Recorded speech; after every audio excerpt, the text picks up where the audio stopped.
어디까지인가라는 생각이 들어요. 16개 혐의로 시작했던 김건희 특검이 우리가 처음에 생각지도 못했던 내용들까지 지금 턱턱 터져 나오고 있는 상황인데, 지금 이 김건희 특검 관련해서 오늘 나온 뉴스 좀 인상적이고 반드시 짚어봐야 될 것이, 이 김건희 특검에 파견 나와 있는 검사들 전원이 오늘 민주국 특검에게 이 원대 복귀를 요청했다, 그 입장문을 냈다라는 뉴스가 나왔습니다.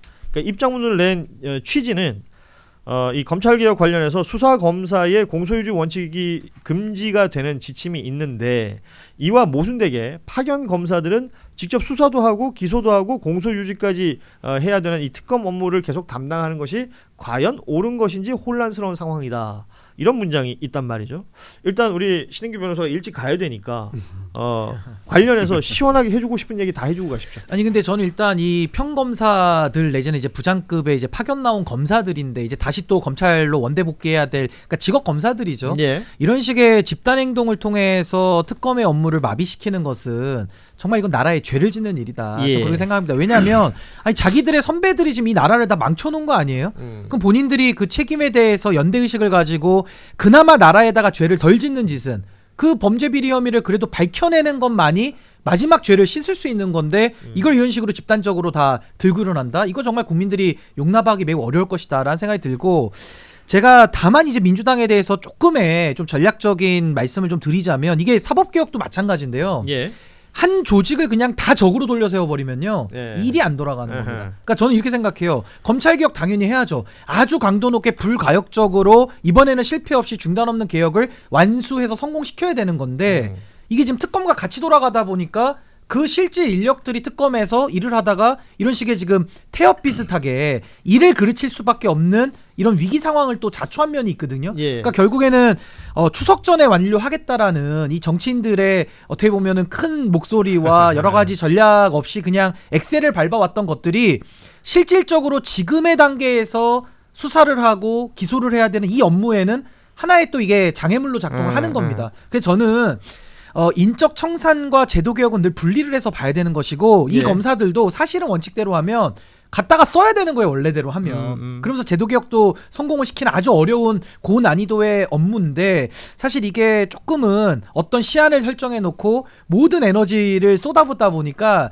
이게 또 이런 특검의 업무에 있어서는 이런 또 불가피한 현실적인 차질이 좀 있어서 참 매우 안타깝고요. 저는 정성호 장관이 이제 주무부처 장관으로서 검찰 조직을 다스리는, 그러니까 네. 아우르는 역할을 지금 많이 하고 있는데, 저는 검찰 개혁을 성공시키기 위해서는 모든 검사들을 다 적으로 돌릴 필요는 없다. 그 안에서도 이 지금 국정농단과 이 내란 상황을 정리하기 위해서 필요한 사람들은 우리가 함께 내란 종식을 위해서 갈 수 있는 지혜도 우리가 좀 마련해봐야 되지 않나. 심플하게 제가 질문 하나 드릴게요. 그러면 이번에 입장문을 낸 이 검사들 달래야 됩니까? 아니면 나무래야 됩니까? 그러니까 저는 지금 상황에서는 이제 너무 멀리 와버렸기 아하. 때문에 사실 뭐 달랜다고 이렇게 될 것 같지는 않아요. 근데 지금 상황에서는 그래도 뭐 법무부 장관께서 이 검찰 개혁을 성공시키기 위한 그래도 하나의 로드맵을 지금 정부가 짤 거기 때문에, 저는 그래도 물밑에서는, 그러니까 원칙적인 입장은 내야 되겠지만은 저는 물밑적인 작업에서는 좀 설득도 좀 하고 이렇게 검사들을 좀 아우르는, 그 안심시키는 이런 부분들도 좀 필요하다. 그러니까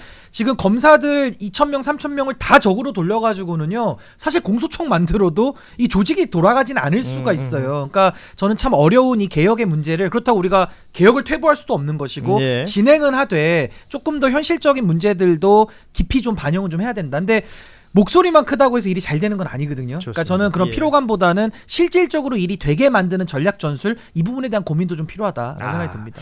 딱 4시 30분이 됐습니다. 이제 어디로 가시죠? 이제 YTN 예, YTN 상암으로. 뉴스 정면승부. 예. YTN은 94.5인가요? 많이들 뭐 한겨레 TV만 알고 있습니다. 예, 많이들 애청해 주시고요. 우리 신인규 변호사 많이 응원해 주시기 바랍니다. 신인규 변호사는 여기서 인사 나누겠습니다. 고맙습니다. 예, 감사합니다.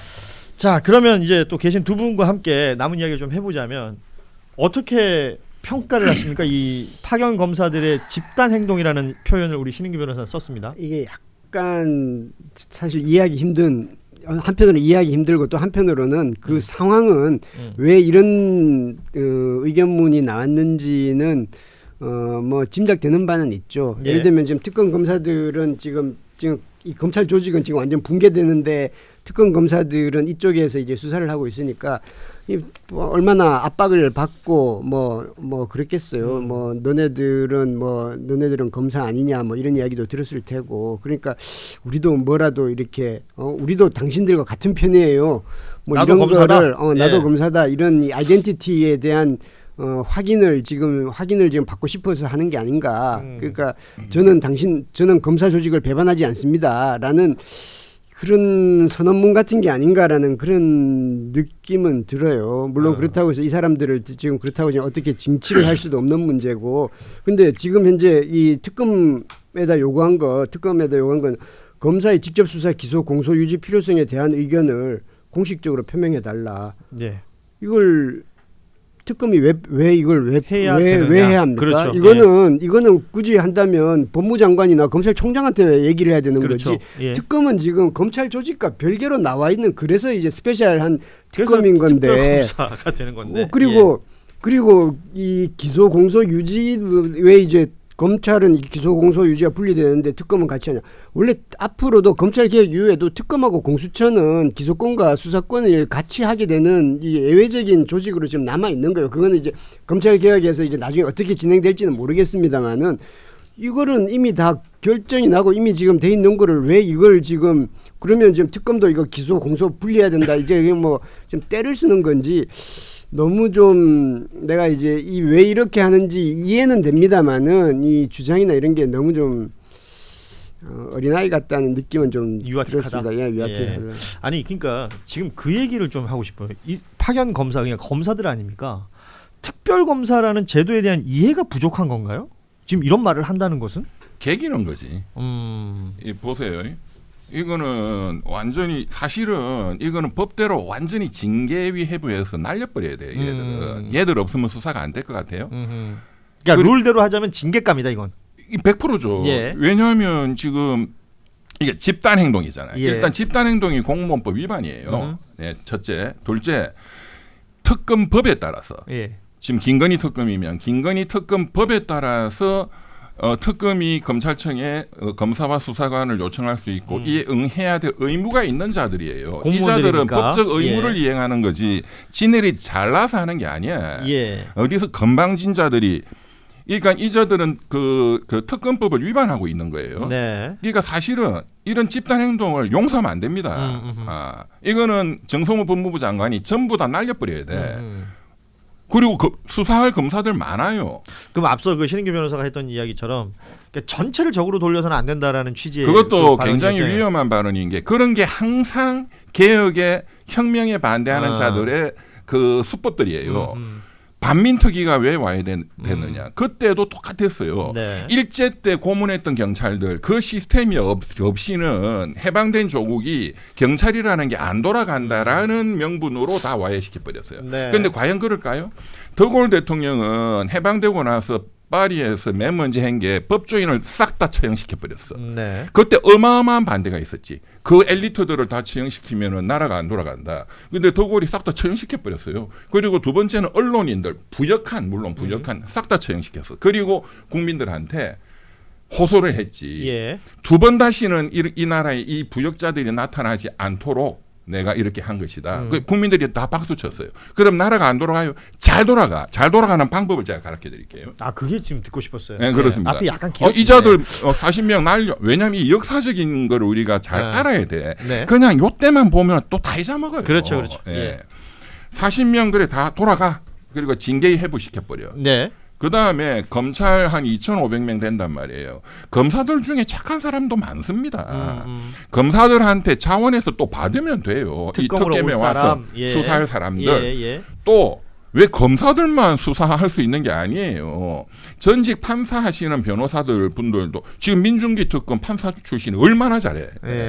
판사들 중에서 또 수사를 또 더 꼼꼼하게 검사하고 또 조화롭게 또 그런 분들도 받으면 되고 일주일이면 다 끝나는 거예요. 세팅이.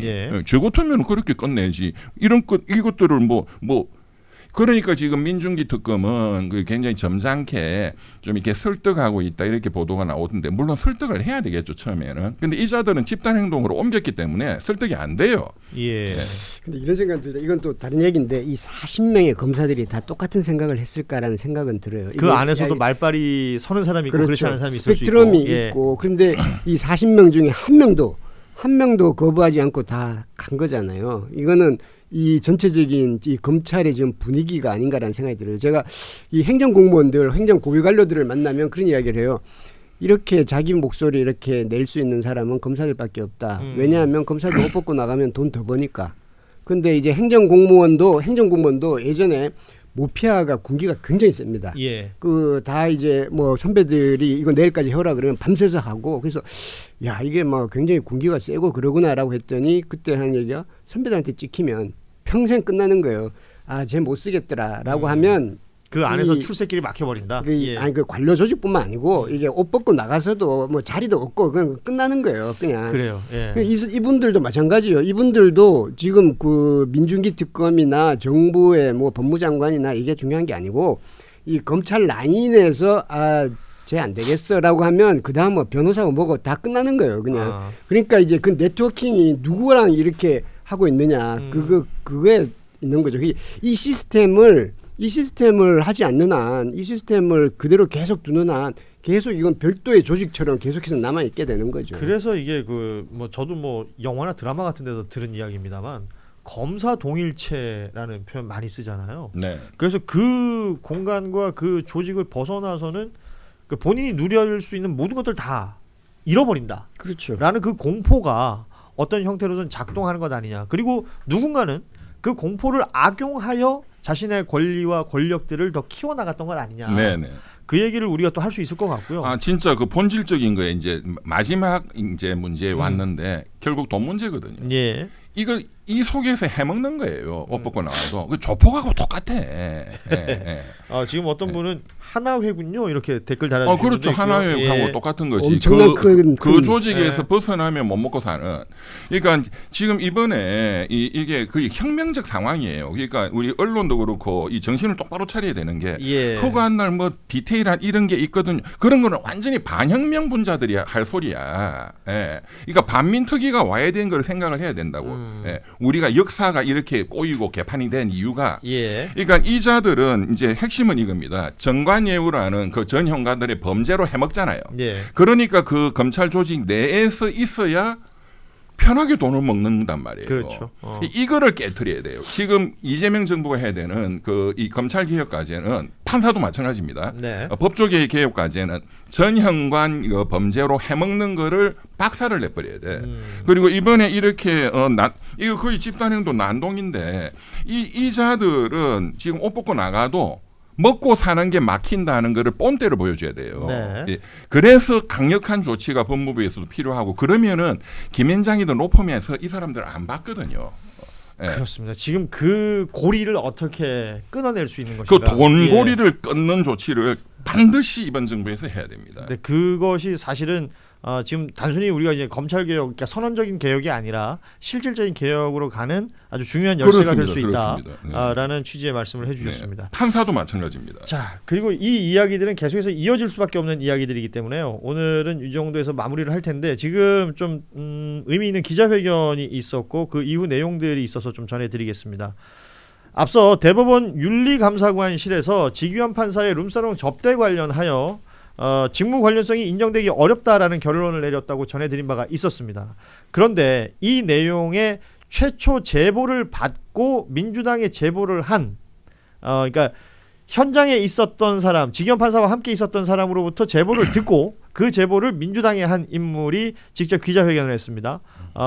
지금 정의찬 민주당 원내대표 정무실장의 기자회견이 있었습니다. 당시에는 국회의장실 정무기획비서관이었다고 합니다. 이 정의찬 실장이 요약을 하면 지난 5월에 지규현 판사 이 접대 의혹을 더불어민주당에 처음 제보한 당사자다 이렇게 입장을 냈고요.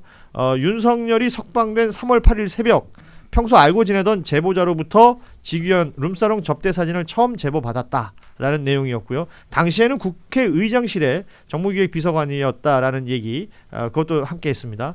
그 사건 전반에 대한 상황을 들었고 해당 룸사롱을 현장 확인할 당시 4월 29일이었는데 그때는 사인 신분이었고요. 그 이후에 6월 15일에 원내대표 정무실장으로 근무를 하고 있다라고 자신의 신분에 대해서 쭉 설명을 했습니다. 이 사건 관련해서 지금까지 참고인 신분으로 2차례 공수처의 수사를 받은 바가 있고요. 룸사롱 접대 의혹 직연 판사를 교체하고 공수처는 신속하고 강력한 수사로 진실을 밝혀주십시오 라는 입장을 냈는데 일단 좀 저희가 짧게 정리를 해보면요. 제보자는 1년에 한 번이 아니라 지난 수년간 본인이 직접 참여했던 20여 차례의 룸사롱 접대가 있었다. 그러니까 제보자 입장에서는 룸사롱 접대를 했다라고 말을 했다라는 부분 얘기했고요. 그리고 대상 법관이라고 하는 이 직연 판사가 비용을 지불한 것이 아니라 제보자가 비용을 지불했다. 접대니까 이렇게 되겠죠. 이렇게 설명을 했고 그리고 앞서 대법원 윤리감사관실에서 입장을 냈던 내용 중에 1차에서 식사와 술을 마시는 사이 정도로 이 술집에 대한 규정을 했었는데 그렇지 않다. 이런 수준을 넘어서서 회원제로 운영되는 수백만 원대의 비용이 드는 룸사롱 접대임을 분명히 말했습니다. 라고 이 제보자의 제보를 받은 정의찬 실장이 기자회견을 했습니다. 그러니까 첫 제보자라는 건 동석을 했던 직연 판사와 동석을 했던 사람에 있었고 이 사람이 정의찬 실장에게 제보를 했고 이 정의찬 실장은 민주당에 해당 사진과 함께 제보를 했던 내용이 되겠습니다. 따라서 이 정의찬 실장의 기자회견의 취지는 공수처 수사가 강력하고 신속하게 진행돼야 되고 직연 판사의 이 내란 재판 소송 지휘를 빨리 교체해야 된다라는 취지가 기자회견이었는데요. 이 내용을 지금 말 나온 김에 그냥 들으신 두 분이 들으셨으니까 각각 한마디씩만 하고 오늘 방송을 좀 마무리했으면 좋겠습니다. 어떻게 해석이 되시는지요? 회원제로 운영되는 룸사롱 이미 틀림없다. 예. 네, 그러면 완전히 템포로 중에 템포로인데. 네, 이거는 뭐 시간 문제네요. 예. 터져 나오는 거는. 좋습니다. 예.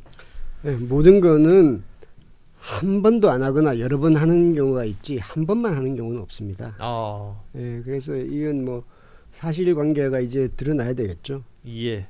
자 이렇게 기자회견이 나온 마당에 오늘 아시다시피 조의대 없는 조의대 청문회가 진행이 됐고 그 이후에 법사위에서는 10월 15일 대법원 현장 검증을 간다라고도 얘기를 했습니다. 이런 내용들까지 지금 정리가 돼 있는데요. 후속 보도들 저희가 내일 이 시간에 더 꼼꼼하게 정리해서 저희가 또 전해드리도록 하겠습니다. 오늘 뉴스다이브는 여기서 마무리하도록 하겠습니다. 함께해 주신 우리 이병철 변호사 그리고 권태호 실장과도 함께 인사드리도록 하죠. 내일 오후 3시 30분에 뵙겠습니다. 여러분 고맙습니다. 감사합니다.